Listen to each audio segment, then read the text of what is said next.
Hello Firoz जी। आप देख सकते हैं आप मुझे मैं पूछना चाहती थी। नमस्कार। नमस्कार मनीष जी। थैंक यू आपने ज्वाइन किया, इसलिए हम थोड़ा समय 2-3 मिनट रुकेंगे ताकि और लोग ज्वाइन कर सकें और फिर हम शुरू करेंगे। Thank you Firoz ji. I hope सबको मेरी आवाज़ आ रही है। और आप सब मुझे देख पा रहे हैं करके। तो आई थिंक शुरू करने से बोल अगर फिरोज जी आप कुछ बोलना चाहे या डॉक्टर भारती कुछ बोलना चाहे, अदरवाइज़ हम बात कर सकते हैं। आवाज़ तेज कीजिए। ओके। आवाज़ आ रही है आपको अभी?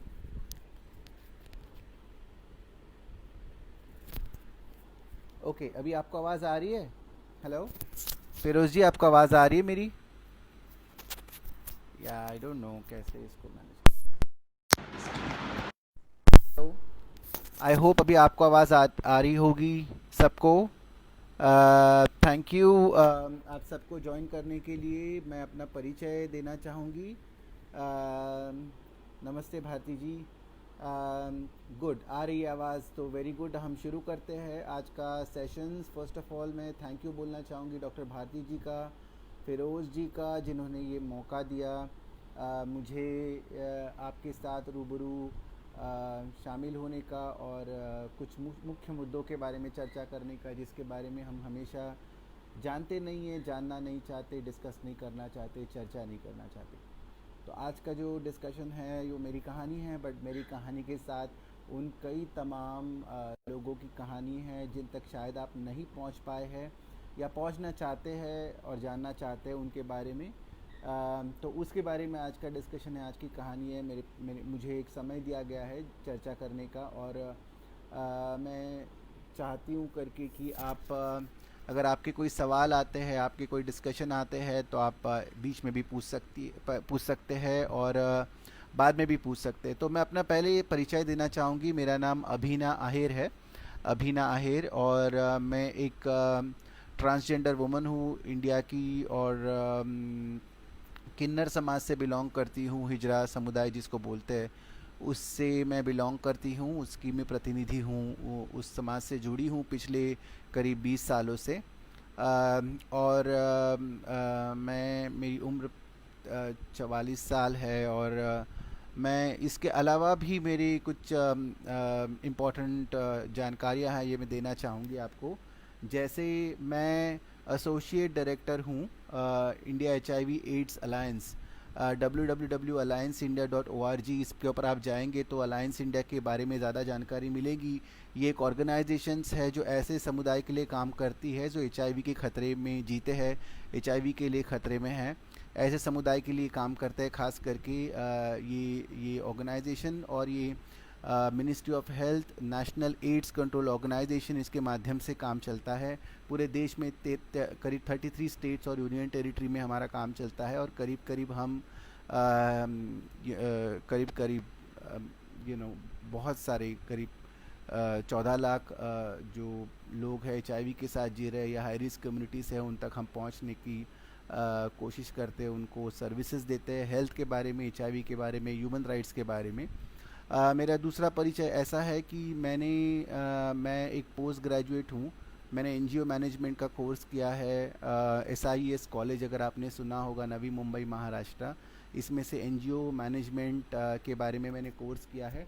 और इसके अलावा मैं कार्यरत हूँ इंडिया में और बाहरी देशों में भी, जो किन्नर समाज के मुख्य राइट्स है, ह्यूमन राइट्स है, उनके जो किरदार है, इश्यूज़ है, इसके बारे में मैं और मेरे जैसे कई सारे ट्रांसजेंडर बहनें भाई जो इंडिया से बिलोंग करते हैं, वो हिस्सा थे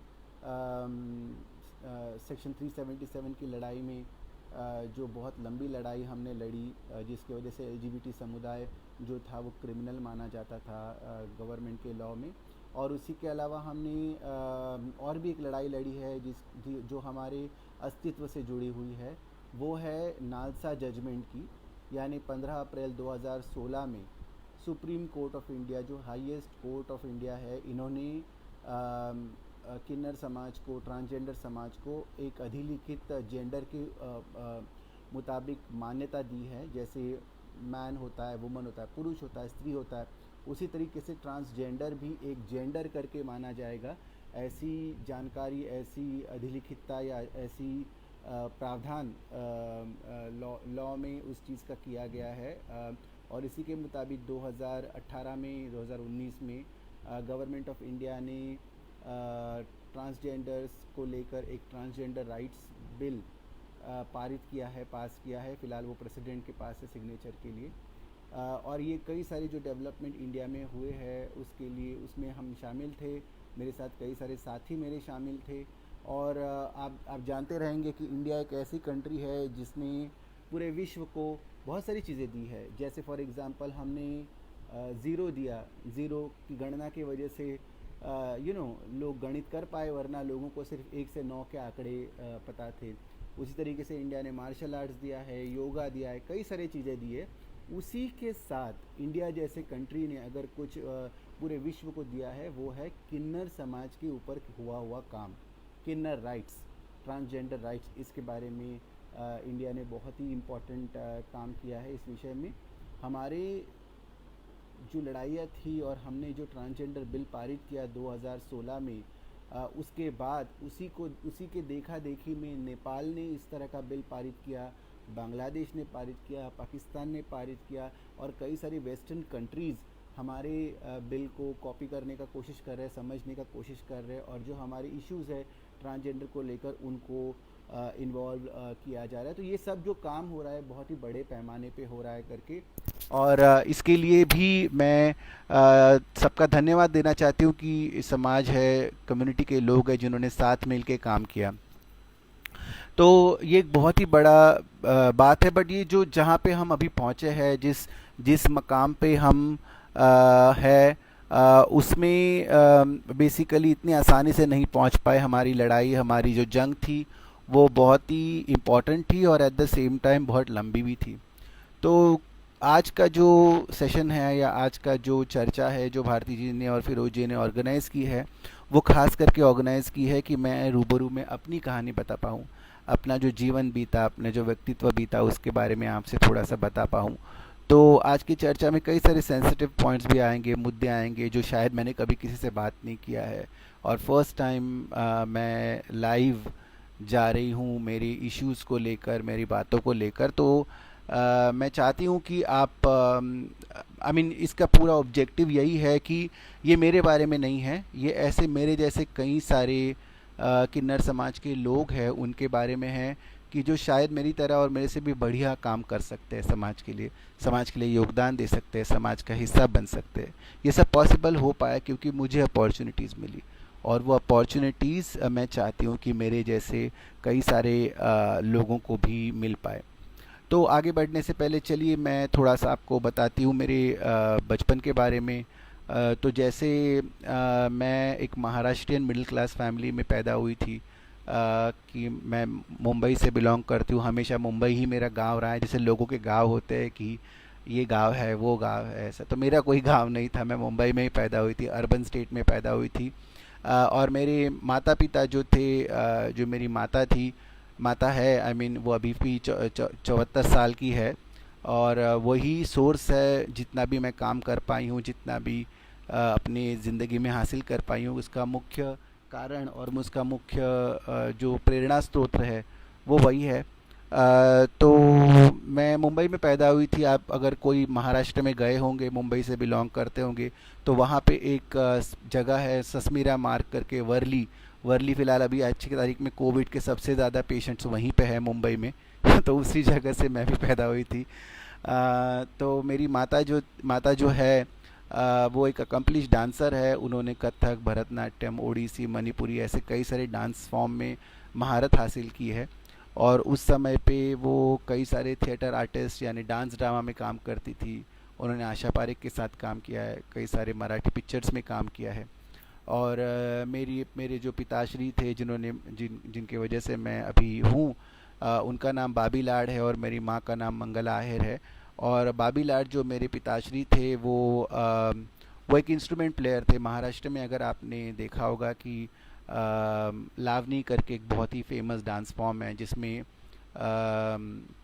ढोलकी करके एक इंस्ट्रूमेंट प्ले किया जाता है, और ये ढोलकी करके इंस्ट्रूमेंट बहुत ही इंटरेस्टिंग इंस्ट्रूमेंट होता है जिसमें नौवारी साड़ी में यानी 9 यार्ड साड़ी में फीमेल्स डांस करती है, अदा करती है, और एक लोक कला है उस माध्यम से। तो मेरी माँ को बहुत इंटरेस्ट था वो लोक कला में, वो सीखने में, उसको दिखाने में, प्रस्तुत करने में। और मेरे पापा जो थे उसका इंस्ट्रूमेंट प्ले करते थे, और ऐसी उनकी कहानी, लव स्टोरी आप कह सकते हो, वो शुरू हुई। जिस लव स्टोरी में एक तरफ तो रिदम था और दूसरी तरफ डांस था, म्यूज़िक था। इतनी रोमांटिक लव स्टोरी थी। और उस समय आप जानते रहेंगे कि कितना मुश्किल समय था, कि लव स्टोरीज़ वगैरह अलाउड नहीं थे, समाज उसको एक्सेप्ट नहीं करते थे, क्योंकि मेरे पापा और मम्मी जो थे वो अलग अलग रिलीजन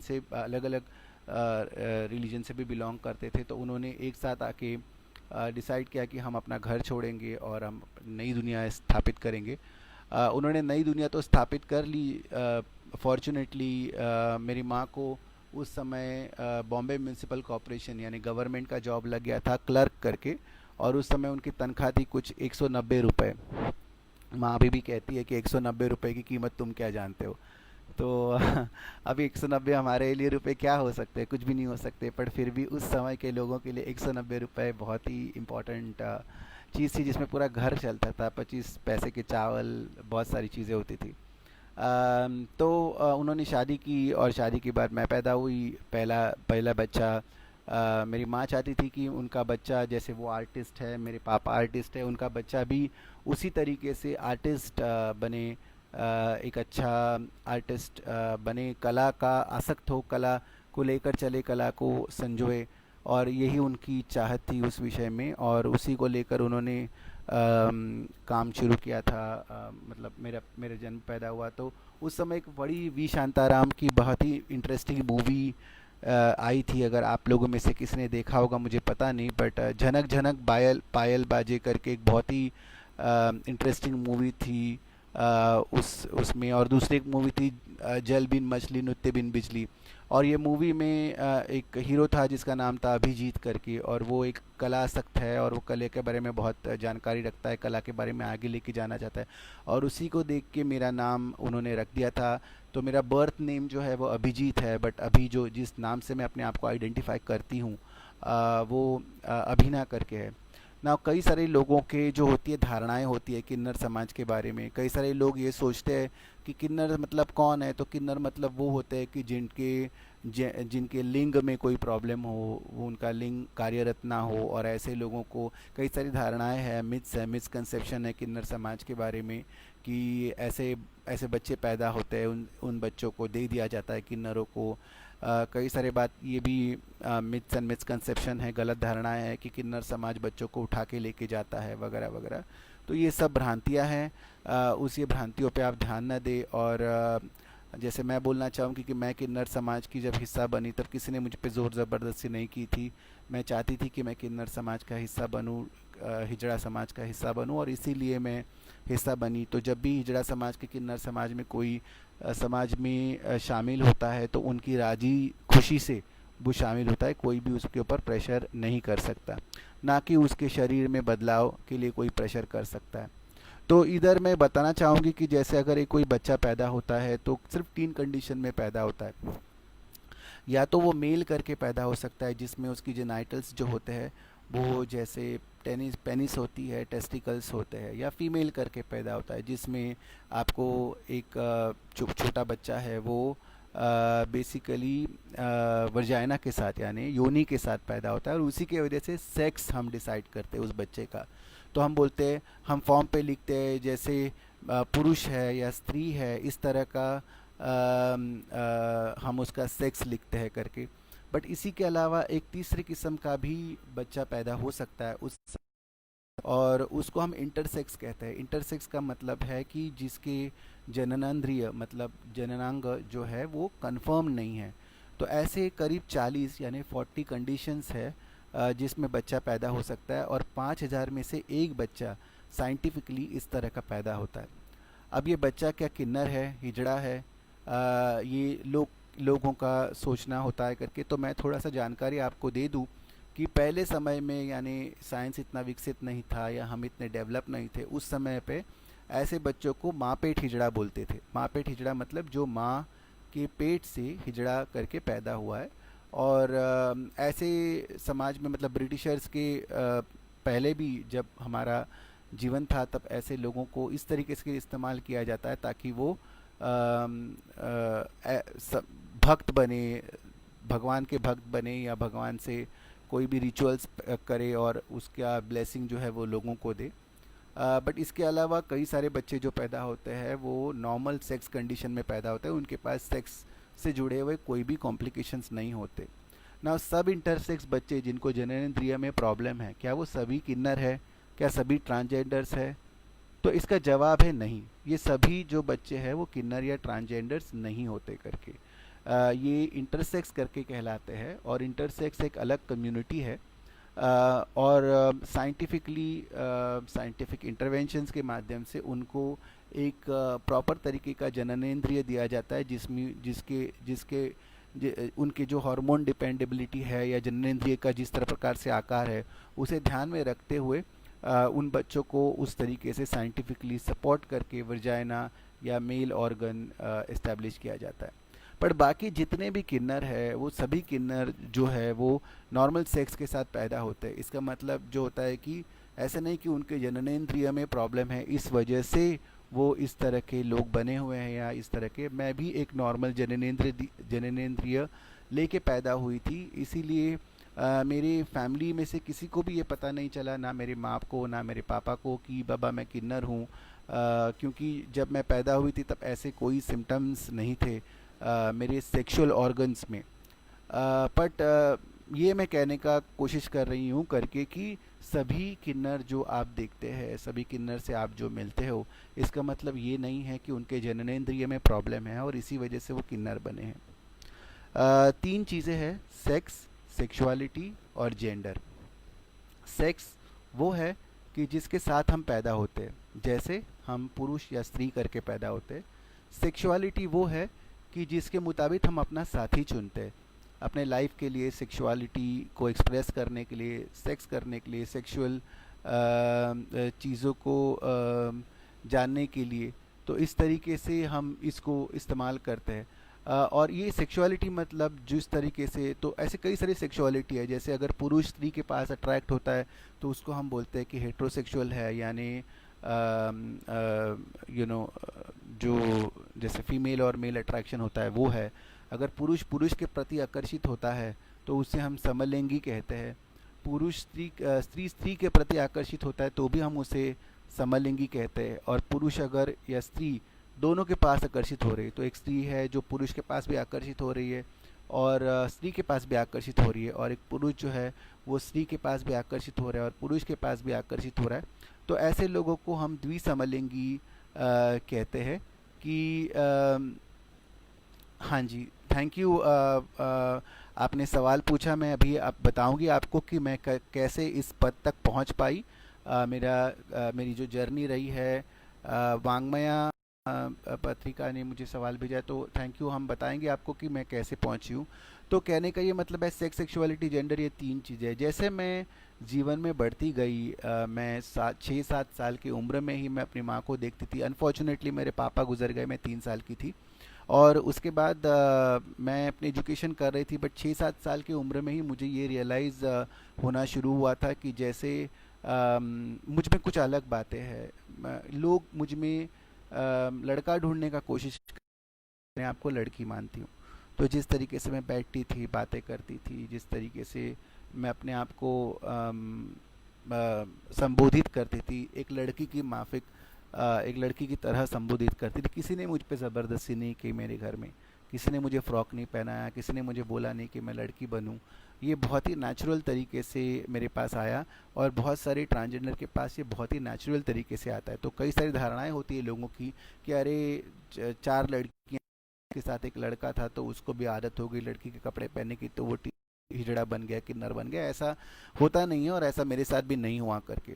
तो 6-7 साल के, मेरे पापा गुजर गए 3 साल की उम्र में, बट 6-7 साल की उम्र में ही मैं अपनी माँ को देख के लिपस्टिक पाउडर लगाना या उनकी साड़ी पहन के उनके जैसे डांस करना, अपने आप को उनके जैसे देखना, ये मैंने सीखा। और इसके विषय में मेरी माँ को एक बार पता चल गया, जबकि वो ऑफिस में जाती थी।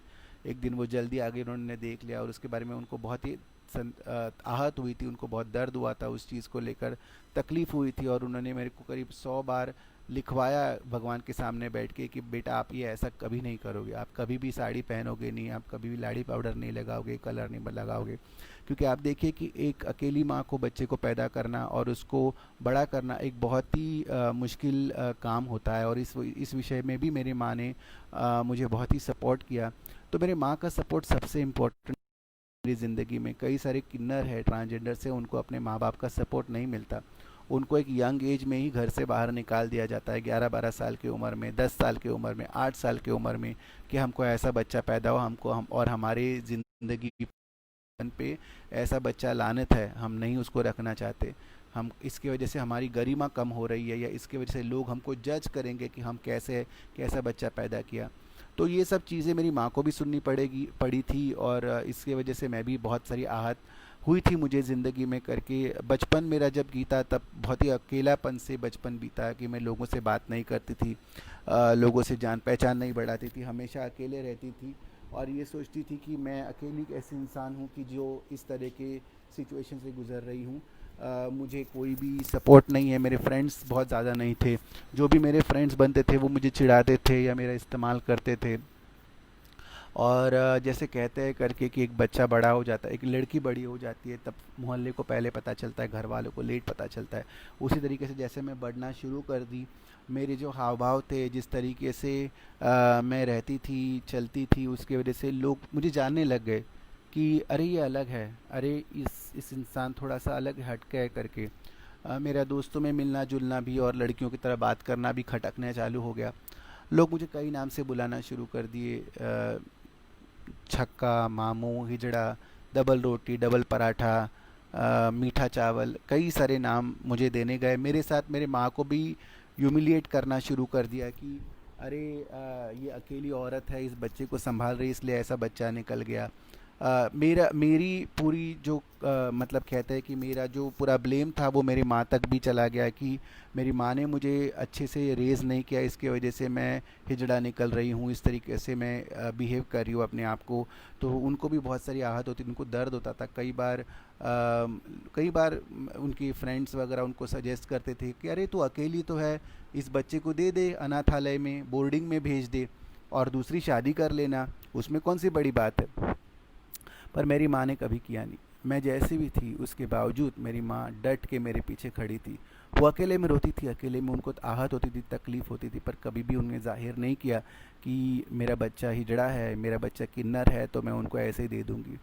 करीब 10 या 12 साल के वक्त जब मैं पहले टाइम मेरी माँ के साथ कहीं बाहर घूम रही थी, तब फर्स्ट टाइम एक सिग्नल पे मैंने हिजड़ा देखा। एक किन्नर था और वो कर क्या रहा था, वो सिग्नल मांग रहा था, यानी वो भीख मांग रहा था। ये मेरा पहला रूबरू इंटरेक्शन था एक किन्नर के साथ, एक ट्रांसजेंडर के साथ। तो तब मैंने जब पहले टाइम एक हिजड़ा देखा, तब मेरी माँ के पास मैंने पलट के देखा और मेरी माँ को बोला कि माँ ये कौन है, मुझे इनसे बात करनी है। तो मेरी माँ ने बोला नहीं नहीं, इनसे बात मत करना, इनसे बात ज़रा भी मत करना, इनके नज़दीक मत जाना, बिकॉज़ ये अच्छे लोग नहीं होते, ये उठा के लेके जाते हैं बच्चों को। ये मेरे माँ ने सबसे पहले मेरे सबक दिया किन्नर समाज के बारे में, हिजड़ा समाज के बारे में। और मैं ही नहीं, सभी लोगों की जो फैमिली मेम्बर्स होते हैं वो अपने बच्चों को इसी तरह का जानकारी देते हैं कि किन्नर ख़राब होते हैं, ट्रांसजेंडर ख़राब होते हैं, वो बच्चों को उठा के लेके जाते हैं, वो ताली बजाते हैं, गाली देते हैं, बुरे होते हैं, इनसे दूर रहना चाहिए। यही सब जानकारी हम अपने बच्चों को देते हैं। वही किन्नर को हम बुलाते हैं जब शादी रस्म रिवाज होता है, उनको नाचने के लिए, ढोलक बजाने के लिए इनकरेज करते हैं। और वही किन्नर है जिनको कभी हम घर में बिठा के खाना नहीं खिलाते, जिनको कभी ये नहीं पूछते आज कोरोना के टाइम में कि बेटा हमारे घर में 2-3 महीने से हम काम पे नहीं गए हैं, तुम्हारे पास कुछ काम नहीं होगा, तुमने 2 टाइम का खाना खाया, तुम्हारे घर में चूल्हा जला कि नहीं जला। ये काम हम सोचते नहीं है, क्योंकि हम समझते हैं कि किन्नर समाज के लोगों को इस जीवन में जीने का कोई हक नहीं है, उनको मर जाना चाहिए, उनको इस समाज का हिस्सा नहीं होना चाहिए।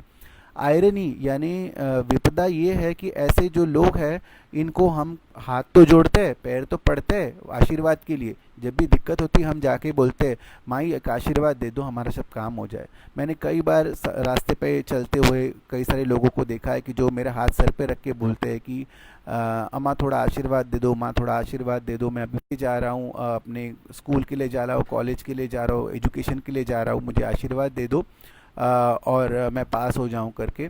बट वही लोग कभी भी मुझे घर पे नहीं बुलाएंगे, कभी भी लोग मुझे मेरी कीमत उन्होंने सिर्फ 10 रुपये जोड़ी है कि 10 रुपये मैं हाथ में रखूँगा इनके और ये मेरे को आशीर्वाद देंगे तो मेरा काम हो जाएगा। बट ये इंसान मेरे घर में आने लायक नहीं है, ऐसा कई बार लोग सोचते हैं। और समाज में जब मैं बढ़ रही थी इसी तरह की दिक्कत हो रही थी, उसी समय एक और चेंजेस मेरे बॉडी में हो रहा। तो सबसे पहले मैंने बताया आपको कि मेरी माँ ने मुझे हिजड़ा समाज के बारे में ये सबक मिला, बट मेरे अंदर द्वंद्व चल रहा था, मेरे अंदर चल रहा था एक बहुत बड़ा तूफान, बहुत बड़ा तूफान ये लग रहा था कि अरे ये इंसान जो मुझे दिखाई दे रहा है ये इंसान मेरे नज़दीक का लगता है, इस इंसान से मैं जाके बात करना चाहती हूँ, इस इंसान को मैं समझना चाहती हूँ, ये कौन है इंसान और मेरे अंदर इस इंसान की तरफ फीलिंग्स क्यों आ रही है। पर ये इंसान के पास मैं बोल नहीं सकती थी, जा नहीं सकती थी, क्योंकि मुझे डर था कि ये इंसान मुझे भगा के ले जाएगा, ये मेरी माँ मुझे मारेगी या जो भी है करके। तो मेरी को जानकारी तो मिली नहीं और कई सारे बच्चों को भी इस बारे में जानकारी नहीं होती। उसके बाद एक दूसरा किस्सा मेरे साथ स्कूल में हुआ बहुत तरीके से। तो स्कूल में शायद आपने नॉर्मल ज़िंदगी जी होगी, बट जब मैं स्कूल में पढ़ रही थी तब मेरे साथ कई सारी घटनाएं हुई। कई सारी घटनाएं मतलब पहले तो जैसे कि मैं स्कूल में जब थी तब स्कूल में मुझे बैठने को समझता नहीं था, क्योंकि हमारा एक महाराष्ट्रियन स्कूल था, बालमोहन विद्या मंदिर दादर में, अगर आप गए होंगे तो आपने देखा होगा। ये एक स्कूल था जिसमें एक तरफ लड़के बैठे एक तरफ लड़कियां बैठे, लड़कियों की यूनिफॉर्म अलग है, लड़कों की यूनिफॉर्म अलग है, और हमको छोटी सी पैंट दी जाती थी और शर्ट दी जाती थी लड़का समझ के कि ये पहनो और ये पहन के आओ। और 12-13 साल के 10-11 साल की उम्र में अपने शरीर में कई सारे बदलाव होते हैं। आप देखोगे अगर कोई लड़का है तो उसके हाथ पैर में बाल आ जाते हैं, मूछें आ जाती है, दाढ़ी आ जाती है। औरत है या लड़की है तो उसका ब्रेस्ट डेवलपमेंट होना शुरू होता है, पीरियड शुरू होता है। तो मैं तो वही सब चाहती थी कि जो लड़कियों में हो रहा है, वो सब बदलाव मैं चाहती थी मेरे अंदर हो। मैं चाहती थी कि मुझे भी पीरियड्स आए, मेरी भी ब्रेस्ट बढ़े, मेरे पास भी लड़के अट्रैक्शन हो, मेरे पास देखे, मुझे मुझे ताड़े, मुझ पर कविताएं करे, मैं ये सब मैं चाहती थी उस समय पे। पर मैं बन रही थी एक अजीब से इंसान कि मेरा दिमाग तो लड़की का था बट मेरा शरीर मेरे दिमाग के साथ कंट्रोल नहीं कर पा रहा था, मैच नहीं कर पा रहा था। इसी वजह से मेरे अंदर एक बहुत बड़ा द्वंद्व था और कई बार मुझे ऐसा लगता था कि मुझे मर जाना चाहिए। ये जीवन में, ये समाज में मेरी कोई भी प्रेजेंस नहीं है, कोई भी इम्पोर्टेंस नहीं है। इस समाज में जीने का मुझे हक नहीं है इस समाज में, क्योंकि इस समाज में कोई भी मुझ में वो देख नहीं पा रहा है जो मैं अपने आप में देख पा रही हूँ। जब मैं आईने में देखती हूँ तो मुझे एक लड़की दिखाई देती है, बट पूरा समाज मेरे में एक लड़का ढूंढने का कोशिश कर रहा है। एक लड़कों के लिए जो जिम्मेदारी होनी चाहिए वो लड़कों की जिम्मेदारी मुझे देने का कोशिश कर रहा है, और इस वजह से हमेशा मुझे दर्द और तकलीफ़ रहती थी। स्कूल टाइम में मुझे बहुत सारी तकलीफ़ें हुई, जैसे फॉर एग्ज़ाम्पल 11-12 साल के टाइम में बच्चों में शर्म आनी शुरू होती है। उनको समझ में आता है कि अगर हम कपड़े ना पहन के घूमेंगे तो लोग हमको देखेंगे, जो भी है उनके बॉडी चेंजेस होते हैं। ऐसे वक्त में सबसे बड़ी चीज़ मुझे दिक्कत करने लगी, सबसे बड़ी चीज़ जो मुझे तकलीफ़ देने लगी उस विषय में, वो था कि वॉशरूम, बाथरूम जाना। कितना स्वाभाविक चीज़ है ना, नेचर कॉल है, कोई भी करता है, सब लोग पॉटी करते हैं, सब लोग बाथरूम करने जाते हैं, कितनी स्वाभाविक चीज़ है। बट एक ट्रांसजेंडर के लिए कितनी स्वाभाविक चीज़ कितनी मुश्किल हो सकती है, ये कभी आपने सोचा है? उस समय मैंने पहनी थी शर्ट पैंट और मैं इस्तेमाल करना चाहती थी लेडीज़ लू, बिकॉज मैं जानती थी कि जब मैं लड़कों के लू में जाती हूँ, लड़कों के बाथरूम में जाती हूँ बाथरूम करने के लिए, तब लोग मुझे ऊपर से नीचे देखते हैं, कोई मेरी पैंट खींचता है, कोई मुझे ये देखने का कोशिश करता है कि इसके अंदर क्या है, वजाइना है कि टेस्टिकल्स है कि क्या है इसमें। और ये कई बार मैंने फेस किया। और फिर ऐसा एक सिचुएशन आया, ऐसा एक वक्त आया कि जब मैंने रिसेस में बाथरूम जाना छोड़ दिया। जब लेक्चर शुरू होता था, जब सेशन शुरू होता था, जब टीचर्स पढ़ाना शुरू करती थी, तब मैं मुंह अलग अलग करके बोलती थी करके कि प्लीज़ मुझे बाथरूम जाना है। तो टीचर बोलती थी क्यों, रिसेस में गई नहीं क्या बाथरूम तुम, क्या प्रॉब्लम हुआ तुमको? तो मैंने बोला नहीं नहीं कुछ प्रॉब्लम नहीं हुआ, बट मैं तब कुछ और काम कर रही थी और मैं अभी जाना चाहती हूँ। तो अब फिर वो जाने देती थी और ऐसे ही मैं अपने वॉशरूम करती थी। और कई सारे बच्चों को जो ट्रांसजेंडर करके अपने आप को आइडेंटिफाई करते हैं उनको समझ में नहीं आता कि वो क्या है, उनके लिए कोई एजुकेशन नहीं होता। आप अगर आप खुद एकेडमिशियन हो, सबके सब आप अच्छे शिक्षित हो, आप समझ सकते हो कि आपको भी जब पहले सेक्स के बारे में, सेक्सुअलिटी के बारे में जानकारी होगी तो वो किसी किताब से नहीं मिली होगी, वो पॉर्न फिल्म से मिली होगी, ब्लू फिल्म से मिली होगी या अपने दोस्तों से मिली होगी।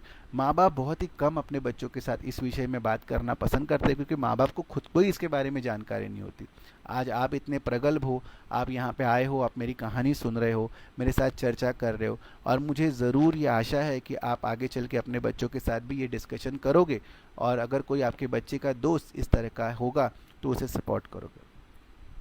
तो उस समय ये भी दिक्कत होती थी। फिर एक बार ऐसा सिचुएशन आया कि जब कुछ बच्चों ने मुझे झूठ बोल के लाइब्रेरी के पीछे लेके गए, और लाइब्रेरी के पीछे लेके जाके उन्होंने मुझे बहुत मारा, मेरे कपड़े फाड़े।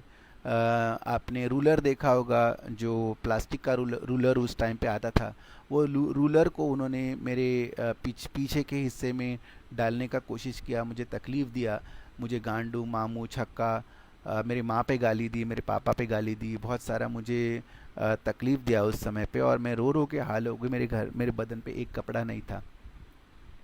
अभी भी जब वो सिचुएशन याद आता है तब मेरे रोंगटे खड़े होते हैं, क्योंकि मैं बहुत बुरी तरह से डर गई थी। मुझे लगा था कि मुझे जीने नहीं देंगे लोग, ये मार डालेंगे आज की तारीख में। दूसरे दिन मैं जब अपने स्कूल गई और अब जब मैंने बात किया लोगों से, कि मेरे टीचर को बताया कि मेरे साथ कुछ घटना घटी है, लोगों ने मुझे बहुत तरीके से मारा। ये तो समझ नहीं पा रही थी क्या हो रहा था, मेरे साथ बड़े बहुत बुरी तरीके से मारा ये बच्चों ने मुझे। तो टीचर ने उनको पूछा क्यों मारा भाई इनको? तो उन्होंने बोला कि अरे ये लड़का होकर लड़कियों की तरह बिहेव करता है, लड़कियों की तरह चलता है, मैं आ गई, मैं चली गई, मैं खाई, मैं पी, ऐसे बात करता है, लड़कियों की तरह हाथ हाथ भाव करता है, हाथवारे करता है। तो इसको हमने ठीक करने के लिए ये सब किया है। फिर टीचर ने मेरे पास देखा, बोले तो आप ऐसे करते हो? तो मैंने बोला हाँ मैं तो ऐसा करती हूँ, उसमें क्या है बात? तो उन्होंने फिर मुझे मारा और मुझे बोला कि अच्छा हुआ, ये लड़कों ने तुम्हारे साथ जो किया वो अच्छा किया, क्योंकि इन्होंने आपको सबक सिखाने का कोशिश किया कि आप लड़के हो, आपको लड़कों की तरह ही ज़िंदगी जीनी चाहिए। और उस समय मैं बोल नहीं पा रही थी कि नहीं मैं लड़का नहीं हूँ, मैं लड़की हूँ। आप समझ नहीं पा रहे हो कि मैं लड़की हूँ, बट मैं लड़की हूँ।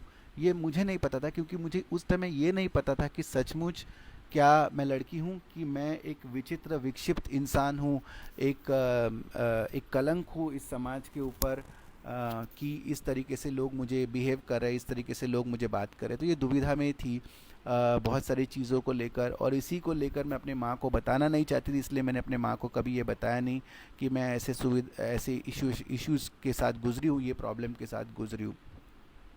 स्कूल के टाइम के बाद, उस वाक़या के बाद मैं बहुत ज़्यादा डिस्टर्ब रहने लगी। मेरे सर में दर्द रहता था, मेरे बदन में तकलीफ़ रहती थी। मैंने अपना आईना देखना छोड़ दिया था। आप लोग आईना कितने बार देखते हो जीवन में? मैंने आईना देखना छोड़ दिया। एक बहुत समय गुज़र गया मेरी ज़िंदगी में जब मैंने अपने आप को आईने में नहीं देखा, क्योंकि जो आईने में मुझे दिखता था वो मुझे पसंद नहीं था। जो आईने में दिखता था, जिसके साथ मैं कोऑर्डिनेट नहीं कर पाती थी, समझ नहीं पाती थी कि क्या मैं हूँ, ये कोई और ही इंसान है। मेरा मन कुछ और है, मेरा दिमाग कुछ और है, और जो आईने में दिख रहा है वो इंसान कुछ और है। उस इंसान के साथ मैं रिलेट नहीं कर पा रही, इसलिए उस आईने को तोड़ दिया मैंने, उस आईने को देखना छोड़ दिया मैंने, और कई समय तक मैंने वो आईना देखा भी नहीं। एजुकेशन का 10वीं करने के बाद मैं मिडिल क्लास फैमिली से थी, और शायद मेरी माँ ने हमेशा एक ही मुझे एस्पिरेशन दिया कि बेटा गवर्नमेंट जॉब कर लो। मेरा आज गवर्नमेंट जॉब है, इसके वजह से मैं अच्छे से सर्विस कर पा रही हूँ, या मेरे पति गुजर जाने के बाद भी मैं तुमको सपोर्ट कर पा रही हूँ, तो गवर्नमेंट जॉब कर लो। मेरी ज़िंदगी में मेरे साथ मैच्योरिटी बहुत जल्दी आ गई। मैंने छोटे छोटे जॉब करना शुरू कर दिया।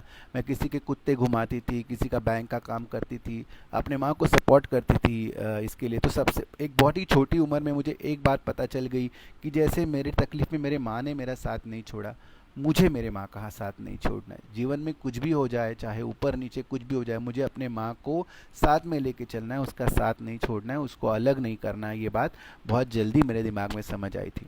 दूसरा एक बात ये भी मुझे समझ आ गई थी बहुत जल्दी कि अगर मैंने एजुकेशन आधे में छोड़ दिया तो मेरा फ्यूचर भी वही इंसान की तरह होगा कि जो सिग्नल पे भीख मांग रहा है।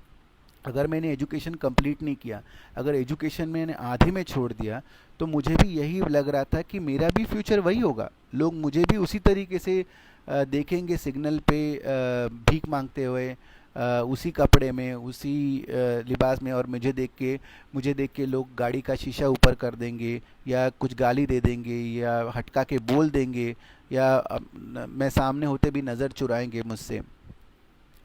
तो मैंने सोचा कि नहीं, मुझे ऐसा नहीं बनना है, मुझे एजुकेशन कंप्लीट करना है, चाहे हो जो भी हो जाए, क्योंकि मुझे मेरे माँ का सपोर्ट करना है, मेरी माँ का जिम्मेदारी मेरे हाथ के ऊपर है। और मेरा कुछ भी हो जाए, मेरे कुछ भी प्रॉब्लम्स हो फिर भी, बट कई बार मेरे साथ साइकोलॉजिकल प्रॉब्लम्स होने लगे, मेरा सर दर्द करने लगा, मैं क्योंकि ये बातें किसी को बता नहीं पा रही थी। एक अकेलापन जब इंसान का खाता है उसको, तो कितनी बुरी तरीके से खाता है ये सोचिएगा। जीवन के एक बड़े उम्र तक अगर आपको अकेलापन खाते रहे, आपके दोस्त ना रहे, आपके ये लॉकडाउन जो चल रहा है इसमें आपको पता चल गया होगा, जब आप दोस्तों यारों से नहीं मिलते हो तब कैसे आपको फील होता है। क्या आप खुश थे ये तीन तीन महीने के, 4 महीने के लॉकडाउन में? नहीं, राइट। आप झगड़ रहे थे, आप तकलीफ में थे, आप 10-10 मिनट बात करते लोगों से। आपने ऐसे ऐसे लोगों को भी फ़ोन किया होगा जिनसे ज़िंदगी में कभी आपने बात नहीं की होगी। तो मेरे साथ भी कुछ ऐसे ही घटना घट रही थी, मेरे साथ भी ऐसा ही सिचुएशन हो रहा था कि मैं किससे बात नहीं कर पा रही थी।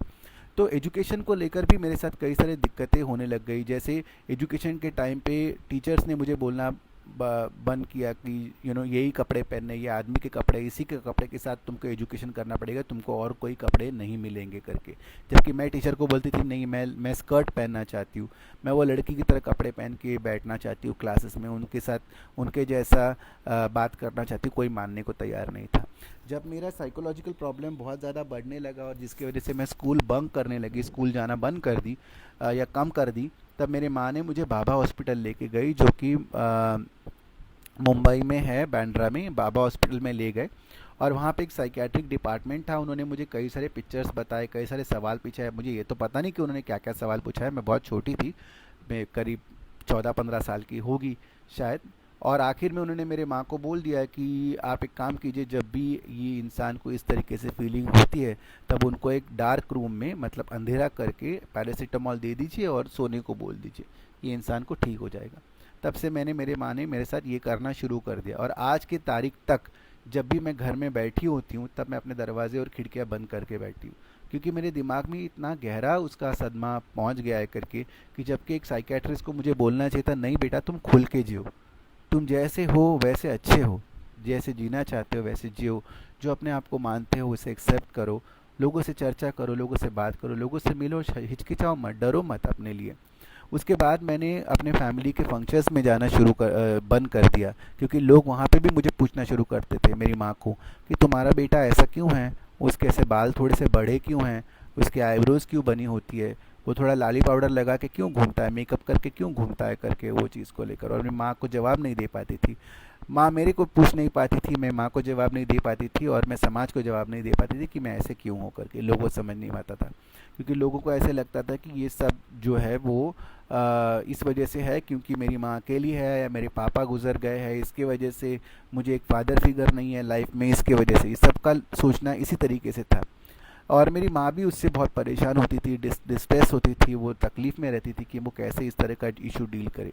एक बार मेरे माँ ने मुझे बिठा के सिखाया, उन्होंने बोला देख बेटा, मैंने जितना सिखाना है तुझे वो मैं सिखा रही हूँ, ठीक है, इसके आगे शायद मैं सिखा पाऊँ या ना सिखा पाऊँ, मेरे गवर्नमेंट में जॉब में अवेलेबल जितना है वो मैं तुझे दे दूँगी, मैं तुझे कभी तकलीफ़ नहीं होने दूँगी, मैं तेरे साथ हमेशा खड़ी रहूँगी, पर तुझे भी अपना खुद देखना पड़ेगा। तब मैंने सोचा कि मुझे करना चाहिए, मैं छोटे छोटे जॉब करना शुरू की, कॉलेज में मैंने ये किया। बट जब मैंने 11th स्टैंडर्ड में 10वीं के बाद पहला एजुकेशन लेना शुरू कर दिया, तब मैंने सुइसाइड अटेम्प्ट करना शुरू करे, बिकॉज मेरे अंदर अंदर ही अंदर अपने आप को मैं खा रही थी। मैंने अपना हाथ काटने का कोशिश किया, पंखे को लटक के जान देने की कोशिश की, समुंदर में चल के गई उसका करने का कोशिश किया, बट हर बार ये फॉर्चुनेटली ये सभी सिचुएशन में ये जितने बार ये सब हुआ उसमें से मैं बच निकली। तब मैंने ऊपर देखा आसमान के पास और मैंने भगवान को पूछा, भगवान तू चाहता क्या है मुझसे? तू चाहता क्या है? तू मुझे मारना नहीं चाहता, तो जैसे मैं जीना चाहती हूँ वैसे तो मुझे जीने नहीं दे रहा है, तो तू चाहता क्या है, मैं क्या करूँ? तो तभी मुझे एक ख्याल दिल में आया कि शायद मैं कुछ ऐसी चीज़ के लिए बनी हूँ कि जो चीज़ दूसरे नहीं कर पा रहे। इसलिए भगवान या नेचर या सुपर पावर जिसे भी आप मानते हो, खुदा अल्लाह जो भी है, उन्होंने मुझे ज़िंदा रखा। मुझे लगा कि इसीलिए वो मुझे इस विषय में रखना चाहते हैं कि ताकि मैं जीवन में कुछ कर पाऊँ। और फिर उसके बाद मैंने पलट के कभी नहीं देखा। फिर मैंने देखा नहीं, अब मैं जीऊँगी, पर मैं जीऊँगी तो खुल के जीऊँगी, शान से जीऊँगी। अगर मैं मर नहीं पा रही हूँ तो मैं जीऊँगी पूरी पूरी तादाद में जीऊँगी। मैं किसी को सुनने वाली में नहीं हूँ और किसी को भी डर के रहने वालों में से नहीं हूँ, और मैं डर के जीऊँगी भी नहीं और डर के दूसरे को जीने भी नहीं दूँगी। मुझे जो नहीं मिला जीवन में वो मैं दूसरे इंसान को, आज जो अभिना जो स्कूल में है, आज जो अभिना 10 साल की है, 5 साल की है, 4 साल की है, जिसे जो सर्विसेज नहीं मिल रहे, जिसे जो फैमिली से प्यार नहीं मिला है, उससे वो फैमिली से प्यार मिलने के लिए मैं लड़ूंगी। जो रिस्पेक्ट नहीं मिला सोसाइटी के लिए, उस रिस्पेक्ट के लिए मैं लड़ूंगी। जो अपॉर्चुनिटी नहीं मिली सोसाइटी में, उस अपॉर्चुनिटी के लिए मैं लड़ूंगी। और फिर मैंने पलट के कभी नहीं देखा। मैंने पूरे कॉलेज लाइफ में अपना कॉलेज किया। आर्ट्स में मैंने इकोनॉमिक्स में ग्रेजुएशन कंप्लीट किया। उसी समय में मैंने अपने आप को आदमी करके ही रिप्रेजेंट किया। मैं शर्ट पैंट पहनती थी, किसी को नहीं बताती थी, क्योंकि एजुकेशनल इंस्टीट्यूशन में बहुत ज़्यादा लेवल पे आज की तारीख में भी बहुत ज़्यादा डिस्क्रिमिनेशन होता है क्योंकि नोट्स शेयर नहीं करते, बच्चे साथ में बैठते नहीं, टीचर अच्छे से पढ़ाते नहीं। इसी को ध्यान में देते हुए मैंने अपने आप को आदमी बनाया। मैं फॉर्मल कपड़े पहनती थी, मैंने अपना जेंडर छुपाया, लोगों से अपने आप से छुपाया। मैं जब बैठती थी, जैसे चलती थी, वो अपने आप को मैं देखती थी कि ऐसा तो नहीं पता चलता लोगों को कि मैं हिजड़ा हूँ करके, मैं ट्रांसजेंडर हूँ करके, इसको पता तो नहीं चल रहा है। ये सब ध्यान में रखते हुए मैंने अपना ग्रेजुएशन कंप्लीट किया। ग्रेजुएशन कंप्लीट करने के बाद सबसे पहले मैंने सोचा कि मैं ये एजुकेशन कंप्लीट तो कर रही हूँ, बट उस टाइम पे जॉब नहीं था। उस टाइम पे कंप्यूटर सिर्फ नए नए आए हुए थे, फ्लॉपी डिस्क और ये सब बड़े बड़े कंप्यूटर्स थे, और कंप्यूटर्स का रिवॉल्यूशन हो रहा था उस समय। तो मैंने सोचा कि ठीक है, मैं कंप्यूटर्स करूँगी, मैं बाहर गाँव जाऊँगी, पैसा कमाऊँगी, अपने माँ को सेटल करूँगी और फिर सोशल वर्क में काम करूँगी। ये पता नहीं था कि तब तक ये भी पता नहीं था कि ऐसा कुछ पॉसिबल है कि एक शरीर से दूसरे शरीर में आप बदलाव ला सकते हो, एक शरीर से आप सर्जरीज कर सकते हो, हार्मोन चेंजेस कर सकते हो। ये सभी कोई जानकारी नहीं था। मुझे लगता था कि पूरे इंडिया में मैं अकेले एक इंसान हूँ, ऐसी हूँ। क्योंकि उस टाइम पे इंटरनेट नहीं था जैसे आज आपके लोगों पे, जैसे हम चर्चा कर रहे हैं। उस टाइम पे सभी इन्फॉर्मेशन किताबों से मिलती थी, बट किताबें भी एलजीबीटी के ऊपर इतनी सारी लिखी हुई नहीं थी, ट्रांसजेंडर के ऊपर तो लिखी हुई नहीं किताबें थी। एंड मैं बात करी हूँ करीब 95 94 के दशक की, 90 के दशक की, जब इतना ज़्यादा एजुकेशनल मटेरियल भी अवेलेबल नहीं था। मैंने डिप्लोमा कंप्यूटर कंप्लीट किया सॉफ्टवेयर इंजीनियरिंग में, और जावा और सी प्लस प्लस में मैं सिखाती थी कंप्यूटर में, कंप्यूटर एजुकेशन में। वहाँ पे भी जो कंप्यूटर इंस्टीट्यूट के जो हेड थे वो मुझे बहुत डिस्क्रिमिनेट करते थे, मुझे अलग रखते थे, लोग मेरे साथ बैठ के खाना नहीं खाते थे। बट फिर भी मैंने अपना छोड़ा नहीं। मैं बोली नहीं, मैं एजुकेशन कंप्लीट करूँगी, मैं जॉब करूँगी और मैं एक अच्छा रिस्पेक्टफुल ज़िंदगी जीना पसंद करूँगी। मेरे माँ ने मेरे को जो प्रिंसिपल्स दिए हैं, जो वैल्यूज़ दिए हैं, उन्होंने कभी ये नहीं बोला कि मैं किसी के सामने हाथ फैलाऊँ। तो वो मैं नहीं करूँगी, चाहे दुनिया में कुछ भी हो जाए करके मैं अपनी इस पे जीऊँगी, शर्तों पे जीऊँगी।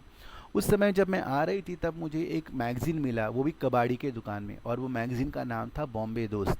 ये पहली पत्रिका थी जिसमें मैंने देखा कि स्केच बनाया हुआ था कि एक आदमी आदमी से लिपटा हुआ है करके। मैंने बोला ये कौन सा मैगज़ीन है, मैंने कभी तो ऐसा मैगज़ीन नहीं देखा करके। उससे पहले जब मैं सेक्सुअलिटी के माध्यम से जा रही थी तब मुझे हमेशा ऐसा लगता था कि मैं लड़की हूँ और मैं शादी करूँ, मेरे बच्चे बच्चे हो, मैं बच्चे अडॉप्ट करूँगी, एक घर होगा, मेरे पास डॉग होंगे, मैं अच्छे से रहूँगी, अपने पति के साथ अपना ख्याल रखूँगी। जो जो भी आदमी मेरे साथ अट्रैक्टेड होता था या मैं जिससे अट्रैक्टेड होती थी, मैं हमेशा यही सोचती थी कि वो मुझसे शादी करे, मुझे एक इज़्ज़त दे, दुनिया में एक औरत की तरह इज़्ज़त दे और बढ़े। कंप्यूटर इंजीनियरिंग करने के बाद, डिप्लोमा करने के बाद मैंने पढ़ाना शुरू कर दिया एक कंप्यूटर इंस्टीट्यूट में, देवउर्मी इंस्टीट्यूट करके, कांदिवली करके एक जगह है मुंबई में, उसकी जगह पे मैंने पढ़ाना शुरू किया बच्चों को। और मैंने अपने आप को दबाए रखा। जब वो मैगज़ीन मिला तब फर्स्ट टाइम मैंने वो मैगज़ीन मिला, तो अब मैं मैगज़ीन पढ़ूँ कहाँ पे? घर पे तो लेके जा नहीं सकती, फैमिली को पता चल जाएगा कि मैं किस तरह का मैगज़ीन पढ़ रही हूँ। तो मैंने उस टाइम पे जो सुलभ शौचालय यानी पब्लिक टॉयलेट होता है उसमें 10 पैसा दे के या कुछ जो भी अमाउंट था उसमें देखिए टॉयलेट में बैठ के वो मैगज़ीन मैंने पढ़ा। उस मैगज़ीन में फॉर्चुनेटली आधा हिस्सा इंग्लिश था और आधा हिस्सा हिंदी था। मुझे इंग्लिश इतनी अच्छी तरीके से नहीं आती थी उस समय पे, तो मैंने हिंदी में वो मैगज़ीन पढ़ा। और हिंदी में जब वो मैगज़ीन पढ़ा तब मुझे ये पता चला कि ऐसी संस्था है जिसका नाम है हमसफ़र ट्रस्ट, जो कि मुंबई में है, वकोला में है, सांता क्रूज़ में है। और इस समाज एक ऐसे समाज के बारे में मुझे जानकारी मिली जो समाज के बारे में मैं अनभिज्ञ थी। LGBT करके कोई समाज है, लेस्बियन है, गे है, ऐसे लोग हैं, इनके बारे में जानने की कोशिश की। मैं एड्रेस लेके वो संस्था के जगह पर पहुंच गई और वहाँ पे संस्था के जो संचालक है श्री अशोक राव कवि जी, जो एक जर्नलिस्ट है और वो पहले गे इंसान है जो इंडिया में आउट एंड ओपन बाहर निकल के आए कि मैं गे हूँ और ये मेरी इश्यूज़ है। तब मैं उनसे मिली और वो एक छोटे से कंप्यूटर पे काम कर रहे थे। तब इस एनजीओ में इतना पैसा नहीं था, एनजीओ में इतना सफिस्टिकेटेड काम नहीं होता था, बहुत छोटे लेवल पे संस्थाएं काम करती थी। मैं वहाँ गई और मैंने उनको देखा और उनको बोला कि मैं ना अपने आप को विकृत मानती हूँ। तब उन्होंने बोला कि क्या विकृत? तो मैंने बोला विकृत विकृत विकृत मतलब मैं अपने आप को अननेचुरल मानती हूँ करके, मैं अजीब हूँ, साइको हूँ मैं। तो उन्होंने बोला क्या साइको, क्या विकृत? उन्होंने बोला कि बेटा एक बात सुनो, विकृति एवं प्रकृति, विकृति एवं प्रकृति, प्रकृति में जो है वो सब नेचुरल है, कुछ विकृत नहीं है, क्योंकि प्रकृति ने वो बनाया है, प्रकृति ने वो लाया है। तो आप और मैं कोई डिसाइड करने वाले नहीं होते हैं कि विकृति क्या है और प्रकृति क्या है, क्योंकि प्रकृति में जितना जो है वो प्रकृति है। तब मुझे पहले टाइम कॉन्फिडेंस आया। मैंने 8 साल वो संस्था में काम किया, मैंने पीयर एजुकेटर करके काम किया था। मैं कॉन्डम बांटती थी पब्लिक टॉयलेट के बाहर लोगों को HIV एड्स के बारे में जानकारी देने के लिए। और 8 साल में मैं वहाँ पे प्रोग्राम मैनेजर बन गई। मैंने इस एनजीओ में काम करना सीखा, सोशल सेक्टर में काम किया, अलग अलग कम्युनिटीज़ के साथ काम किया। उसके बाद मैं वहाँ से निकली और मैंने सोचा कि अब मैंने तब तक मैं अपना जेंडर चेंज करने के बारे में बहुत कुछ जानकारी हासिल कर चुकी थी। मैं काउंसलिंग से जा चुकी थी और मेरे हार्मोन ट्रीटमेंट शुरू हो चुकी थी, जिसमें हार्मोन को लेकर इंजेक्शन्स लेने पड़ते हैं, गोलियां लेनी पड़ती है, जिससे आपके बदलाव में, शरीर में बदलाव हो सकते हैं। किसी ने सवाल पूछा है कि how transgender is different than gay and lesbian. So transgender एक जेंडर से जुड़ी हुई आइडेंटिटी है, गे और लेस्बियन एक सेक्सुअलिटी से जुड़ी हुई आइडेंटिटी है। मतलब सेक्सुअलिटी मतलब एक पुरुष जो अपने आप को पुरुष समझता है और दूसरे पुरुष के पास आकर्षित होता है, वो अपने आप को गे मानता है, वो अपने आप को औरत नहीं मानता। जो स्त्री एक स्त्री मानती है अपने आप को और दूसरी स्त्री के पास आकर्षित होती है फिजिकली, मेंटली, वो अपने आप को लेस्बियन मानती है। बट ट्रांसजेंडर के साथ ये होता है कि हमारा इशू हमारे सेक्सुअलिटी से नहीं है, हमारा इशू हमारे जेंडर से है कि हम एक गलत बॉडी में पैदा हुए हैं और वो बॉडी को हम करेक्ट करना चाहते हैं। मैं औरत हूँ, मैं महिला हूँ, बट मैं एक पुरुष के शरीर में पैदा हुई थी, इसीलिए मैं अपने आप को चेंज करके एक स्त्री बनी हूँ। उसी तरीके से हो सकता है कि कोई स्त्री के शरीर में पैदा हुई हो और अपने आप को पुरुष माने और वो पुरुष के इसमें जाए। तो ये बहुत दो अलग अलग चीज़ है, एक सेक्सुअलिटी से जुड़ी हुई है और एक जेंडर से जुड़ी हुई है। आप देखिए 100 लोगों के केस में अगर कोई गे जा रहा होगा तो आप शायद जब तक वो हाव भाव नहीं करेगा या अपने आप को बताएगा नहीं, आपको पता नहीं चलेगा कि वो गे इंसान है या लेस्बियन इंसान है। पर एक ट्रांसजेंडर जा रहा है तो आप दूर से भी इसको देख के पता करेंगे, मैं जा रही हूँ तो आपकी हाँ ये ट्रांसजेंडर है, ये हिजड़ा है, तो ये आप जल्दी से पकड़ पाएंगे। इसी वजह से ट्रांसजेंडर को सबसे ज़्यादा आज की तारीख में डिस्क्रिमिनेशन और हेट क्राइम को गो थ्रू करना पड़ता है। मैंने तब तक मैं जेंडर चेंज तो कर चुकी थी, मेरा वार्डरोब पूरा चेंज हो रहा था, मेरा जो कपड़ों का खाना है वो कम्प्लीटली चेंज हो रहा था। पहले जो हेट्रोसेक्सुअल क्लोथ से यानी आदमी के क्लोथ थे वो अभी अभी बन के यूनिसेक्सुअल क्लोथ हो गए थे और यूनिसेक्सुअल से वो फीमेल के क्लोथ बनना शुरू हो गए थे। मेरे बॉडी में बदलाव होने लगे थे हार्मोन की वजह से। मुझे बहुत सारा प्रॉब्लम भी होने लगा था, बिकॉज हार्मोन हमेशा ही अच्छा काम नहीं करती। ऐसा नहीं है कि आज हमने हार्मोन ले लिया मतलब कल तुम लड़की बन गए करके। ये एक बहुत बड़ा प्रोसेस है और इसमें करीब 4 से 5 साल का वक्त गुजरता है। इसमें आपको आपके बाल बड़े हो सकते हैं, आपके शरीर के बाल कम हो सकते हैं, आपका वॉइस चेंज हो सकता है, आपकी बॉडी में चेंजेस होते हैं, आपकी मसल्स, जितने भी मसल्स होते हैं वो मसल चले जाते हैं, उसकी जगह पे स्मूथ स्किन आ जाती है। इसके साइड इफ़ेक्ट्स भी है, जैसा कि आपको खाने में उल्टी हो सकता है, आपको चक्कर आ सकती है, चिड़चिड़ापन आ सकता है, डिप्रेशन आ सकता है, बार बार नींद आ सकती है। ये सभी चीज़ की वजह से भी, हार्मोन की वजह से प्रॉब्लम हो सकता है, जो मुझे भी प्रॉब्लम उस समय पे शुरू हो गए थे। उस समय पे मुझे इन कम्युनिटी में डिस्क्रिमिनेशन भी पैदा हुआ था। तो कोई लोग बोलते थे कि अरे तुम तो लड़के के कपड़े पहन के यहाँ पे आए थे, तो तुम अभी लड़की क्यों बनना चाहते हो, क्या ज़रूरत है तुमको लड़की बनने की। क्योंकि मैं बोलती थी नहीं, मैं लड़की हूँ, मैं लड़की की तरह जीना चाहती हूँ। तो बोलते थे देखो, तुम लड़की करके रहोगी तो तुमको ये नहीं मिलेगा, जॉब नहीं मिलेगा, वो नहीं मिलेगा, तुम परिवार नहीं बना सकते हो। तो मैंने बोला नहीं, मैं बना सकती हूँ। तो बोले नहीं नहीं, उसका ज़रूरत नहीं है, तुम ऐसा भी रह सकते हो ना, छुप के भी तो रह सकते हो। ज़रूरी नहीं कि तुम किन्नर हो या हिजड़ा हो, इसका मतलब तुम सबको बताना थोड़ी ज़रूरी है कि तुम किन्नर हो या हिजड़ा हो। तुम छुप के भी रह सकते हो, ज़रूरी नहीं कि सबको बताए। तो मैंने बोला नहीं, मैं बताना चाहती हूँ, मैं क्यों छुपाऊँ, मैं जो हूँ उससे, उसके बारे में मैं लोगों से क्यों छुपाऊँ कि मैं क्या हूँ और क्या नहीं हूँ करके, मैं तो बताना चाहती हूँ। तो ऐसे वजह से मेरा वो जो हमसफ़र का जॉब था वो भी छूट गया। और एक ऐसा समय आ गया कि कोई मुझे जॉब देने को तैयार नहीं थे, क्योंकि उस समय मैं अपने आप को ट्रांजिशन करना शुरू कर दी थी और मेरे सर्जरीज बाकी थे। तो लोग बोलते थे कि आप बाल कटा के आओ, आप लेडीज़ कपड़ा नहीं पहन सकते, आपको जेंट्स कपड़े में रहना पड़ेगा, आप इस तरह का मैं आती हूँ जाती हूँ ऐसे बात नहीं कर सकते। तो कोई एनजीओ सेक्टर में जॉब देने को तैयार नहीं था। ऐसे समय पे मेरे पास कॉस्ट ऑफ लिविंग भी हाई रहता है, क्योंकि जैसे किन्नर होता है कि उसका जीने के लिए कोई भी इमीडिएटली आपको रेंट हाउस नहीं देता, रेंट के लिए भाड़ा बहुत ज़्यादा चार्ज करता है। आप हर जगह से जाके अपना वेजिटेबल ग्रोसरी नहीं ले सकते हो जैसे बाकी लोग इंसान ले सकते हैं, मेकअप नहीं खरीद सकते हो, पब्लिक ट्रांसपोर्ट नहीं ले सकते हो, क्योंकि पब्लिक ट्रांसपोर्ट में जैसे ट्रेन में ट्रैवल करोगे फीमेल कंपार्टमेंट तो फीमेल ऑब्जेक्शंस लेती है, मेल कंपार्टमेंट में ट्रैवल करोगे तो बहुत बार मेल यहाँ वहाँ टच करते हैं, परेशान करते हैं, अलग अलग चीज़ों से बात करते हैं। ऐसे समय में ट्रांसजेंडर्स के लिए कोई पब्लिक ट्रांसपोर्ट भी अवेलेबल नहीं था, एक बहुत बड़ा पैसा खर्चा करके ऑटो से या बाकी चीज़ों से ट्रैवल करना पड़ता है, टैक्सी से ट्रैवल करना पड़ता है। तो उस समय मेरी एक फ्रेंड थी जिन्होंने मुझे बोला कि अभी तुम्हारे पास काम नहीं है, तुम कैसे मैनेज करोगी। तो मैंने बोला कि पता नहीं मैं कैसे मैनेज करूँगी, बट अभी दिक्कत है जब तक मुझे काम नहीं मिले करके। तो उन्होंने बोला जब तक तुझे काम नहीं मिलता तब तू कुछ और काम करना चाहेगी क्या। तो मैंने बोला हाँ बोलो क्या काम है। तो बोले सेक्स वर्क करना पड़ेगा। तो 2 मिनट तो मैंने सोचा, मैंने बोला क्या क्या बोल रहे हो आप।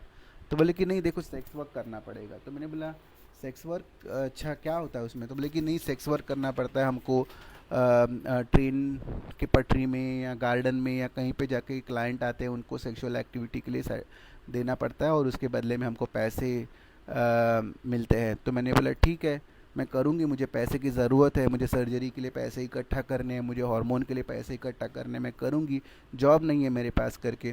तो करीब 2.5-3 साल तक मैंने सेक्स वर्क किया, पटरी में खड़े रह के सेक्स वर्क किया। ऐसे दिन भी देखे जहाँ पे अंधेरे में लोग पत्थर मार रहे हैं, ऐसे दिन भी देखे जब पुलिस से डंडे खाते हुए मैं भागी हूँ, गटर के अंदर छुपी हूँ।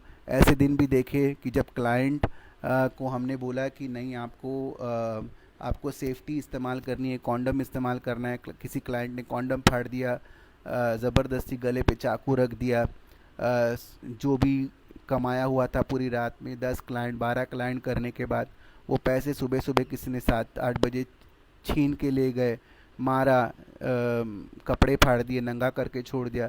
ऐसे कई सिचुएशन से मैं गुज़री, करीब 3 साल ऐसे सिचुएशन से मैं गुज़री ज़िंदगी में, जहाँ पे मैं बहुत तकलीफ़ से गुज़र रही थी, बट मैं पैसा जमा कर रही थी अपने सर्जरीज़ के लिए। उसके बाद मुझे फॉर्चुनेटली एक रिसर्च चल रहा था ट्रांसजेंडर्स के ऊपर, और उसी समय पे डॉक्टर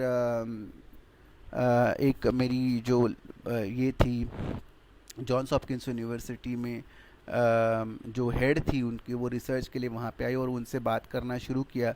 और उन्होंने मुझे बोला, तब मैं इंग्लिश में बात करना शुरू करी उनके साथ, इंग्लिश में मैं जवाब दे रही थी उनके बातों के लिए, उनके रिसर्च के सवालों पे इंग्लिश में बात कर रही थी।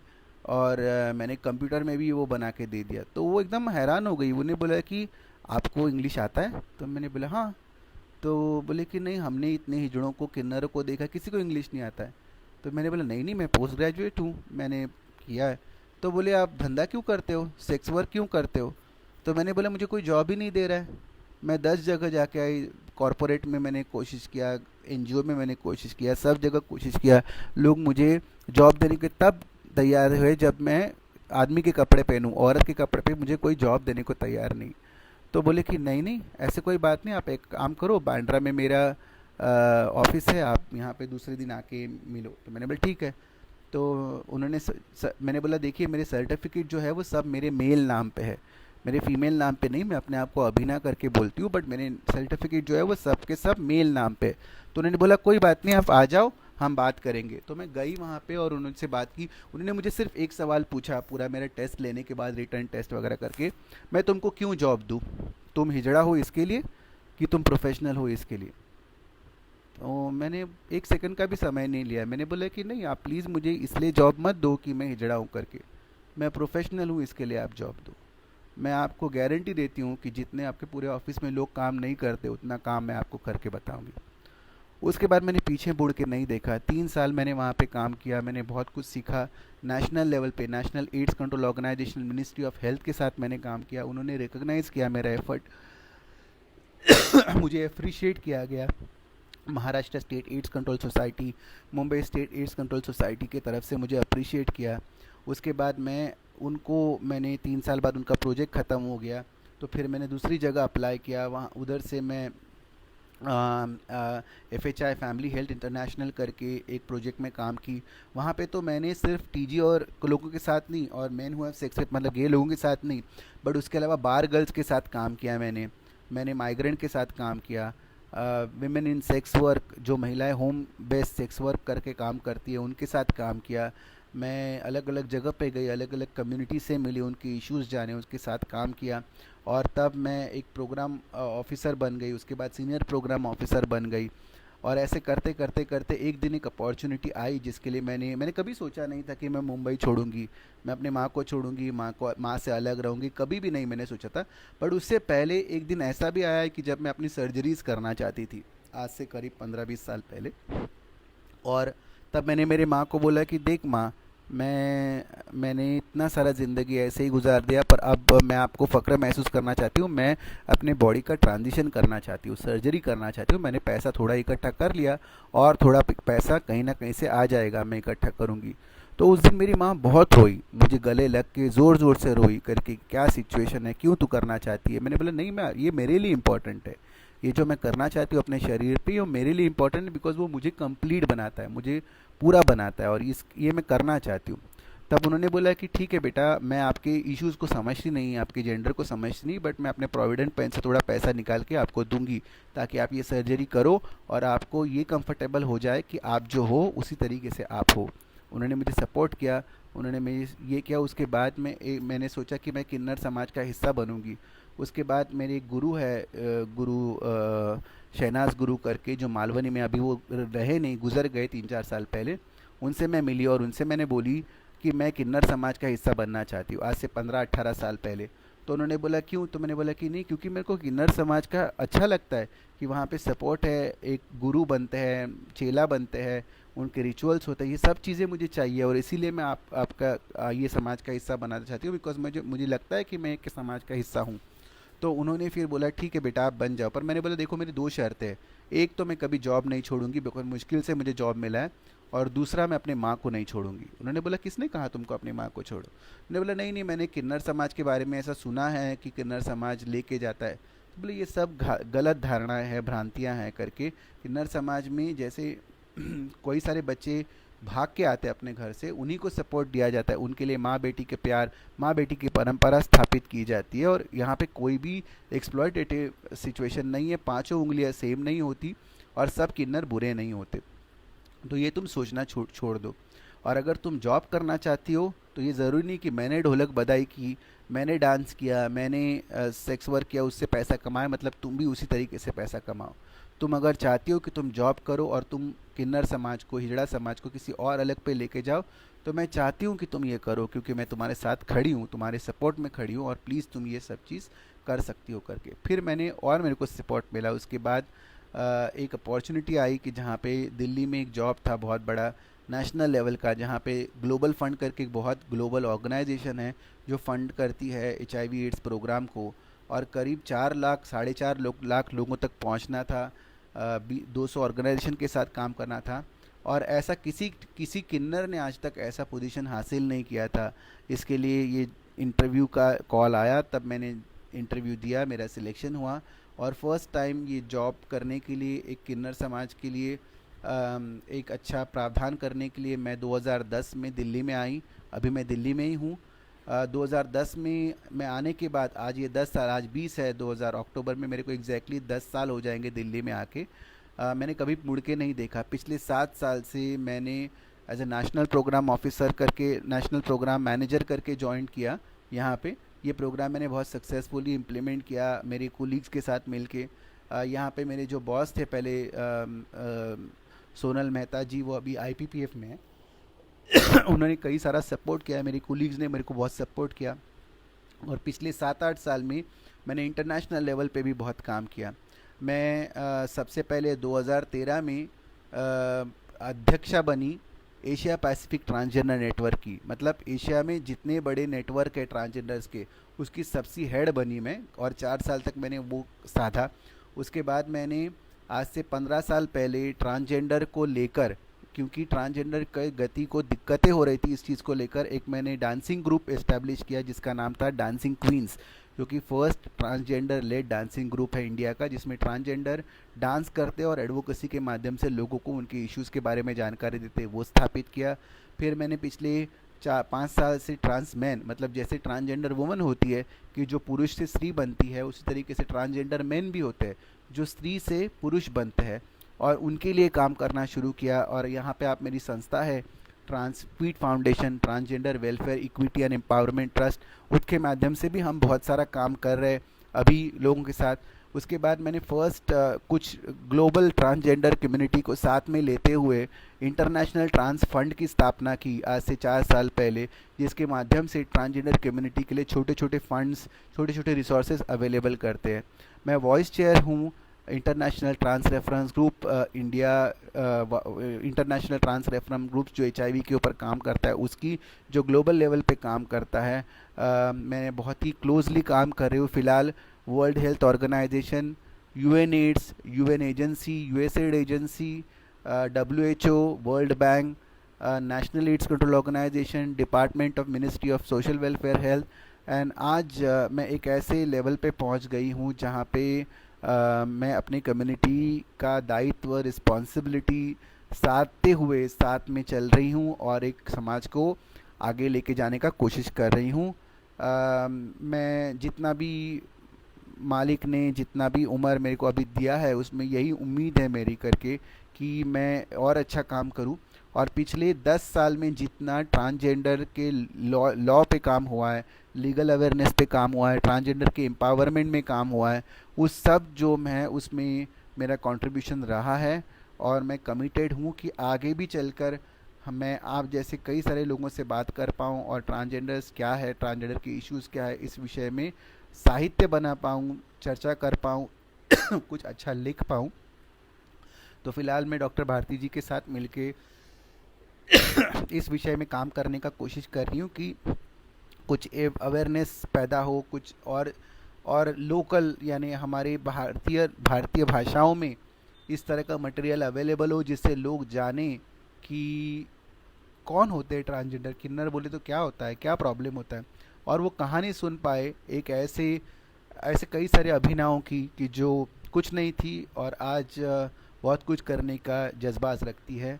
मैं ये कहने का कोशिश कर रही हूँ इस चर्चा के माध्यम से, और अभी समय बहुत काफ़ी कम हो गया है, मतलब 1-2 मिनट ही बचे हैं, तो मैं बोलना चाहूँगी कि मैं ये बोलने का कोशिश कर रही हूँ कि आसमान एक ही है, ज़मीन भी एक ही है, पानी भी हम सेम पीते हैं, बट राइट्स एंड अपॉर्चुनिटीज़ जो हमको मिलते हैं वो सिमिलर नहीं होता। हमारा दायित्व है कि अगर हम किसी भी तरह का जेंडर है, सेक्सुअलिटी है, उसको जितना रिस्पेक्ट हम मांगते हैं उतना ही रिस्पेक्ट हमको उसको देने का बहुत आवश्यकता है। ये जीवन सबको एक ही बार मिलता है, बट ये जीवन मिलने के बाद उसको कितना आप सफल बनाते हो, ये आपके आपके कुल से नहीं बनता, आपके सिर्फ और सिर्फ कर्म से बनता है। तो कर्म करें और कर्म ही आपका साथ देगा। मैं कल रहूँगी, मेरा नाम रहेगा, उससे मुझे कोई भी ये नहीं है। मैं अपने लिए नहीं कर रही हूँ, अपने नाम के लिए नहीं कर रही हूँ, ये मैं सिर्फ एक पागलपन के लिए कर रही हूँ। जो पागलपन है कि मेरे जैसा कोई इंसान अगर आता है तो उसको जो तकलीफ़ें मैंने सही, वो आगे के मेरे समाज को ना सहनी पड़े। और इसके लिए मैं और मेरे जैसे कई सारे लोग इसलिए कार्यरत हैं। धन्यवाद आज की चर्चा के लिए। हमने करीब 1 घंटा चर्चा की, टाइम कैसे गया पता नहीं चला मुझे। बस धन्यवाद, आप सबने इतना सुना मुझे, और बहुत सारे लोग थे। मुझे मुझे अगर आप लिखना चाहते हैं तो अभिना अहेर, अभिना फुल स्टॉप अहेर @gmail.com पे लिख सकते हैं। और मेरा फ़ोन नंबर भी है। अगर आप गूगल करेंगे अभिना अहेर तो आप मेरे बारे में विकिपीडिया में भी जान सकते हैं, मेरी जानकारी भी जान सकते हैं, मेरे वीडियोस भी देख सकते हैं। और प्लीज़ आप कांटेक्ट में रहिए और जितना हो सके हम सपोर्ट करेंगे। अगेन आखिरी में मैं फ़िरोज़ भाई का बहुत धन्यवाद करना चाहूँगी और डॉक्टर भारती जी का बहुत बहुत धन्यवाद करना चाहूँगी कि इन्होंने ये मौका दिया और इसकी वजह से आप सबके साथ मेरा रूबरू हो सका। फिर मिलेंगे किसी और प्लेटफॉर्म पे और बहुत सारी चर्चा करेंगे। धन्यवाद। जय हिंद।